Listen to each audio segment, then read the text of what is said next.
My name is Renata Hannans, and these are my 2 minutes. Almost every day, we hear of a young black male dying or going to prison. Too often, after the young black male is captured, the ending result is a sentence handed down so far in the future that we can't even imagine it coming. Too often, after a divorce or parent split because adults can't get along or one party wants to hurt the other, the children fall by the wayside. Too often, when young black males go home after school, they are the only man in the house. Too often, while being a boy, forced to be in the position of a man, they're reminded that they're just like their father that they don't know, and they'll never amount to anything. Too often, they come to school after a long night of getting their brothers and sisters ready for school, or perhaps they had a game over the weekend and nobody came, or they slept on the couch or in a hotel. So they aren't performing their best, and before the end of the day, they have a referral. This is an unending cycle. Too often they walk down the street and are profiled and criminalized for their locks of hair, baggy clothes, or even a hoodie.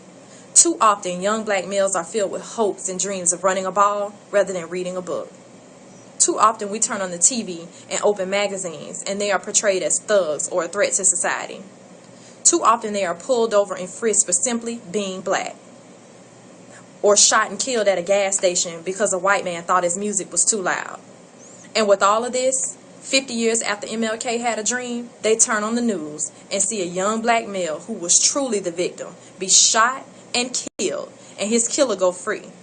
But they don't quite understand because their brother is serving life for doing the same thing. Too often we are firing teachers, closing schools, and building prisons for these kids we determine will fill them based on their test scores.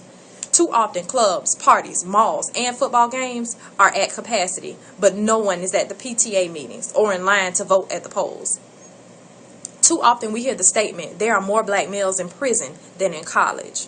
Here in Florida, there are over 100,000 people incarcerated. 93% of them are male, and 48% of them look like me. Where I'm from, Jacksonville, Florida, Duval County, home of the tough state attorney Angela Corey, we are the second county out of 67 for convictions. Too often when these young men are released, they can't find a job and aren't given a second chance, so they're forced to take chances to survive. Too often at the parole hearings, after serving 30 to 40 years on average and being almost 60 years old, they aren't given a chance to redeem themselves for a crime they committed when they were 18. Black men, I believe in you, and you are more than what you are portrayed to be. To every young boy or girl in a cell, P.S. Never give up hope.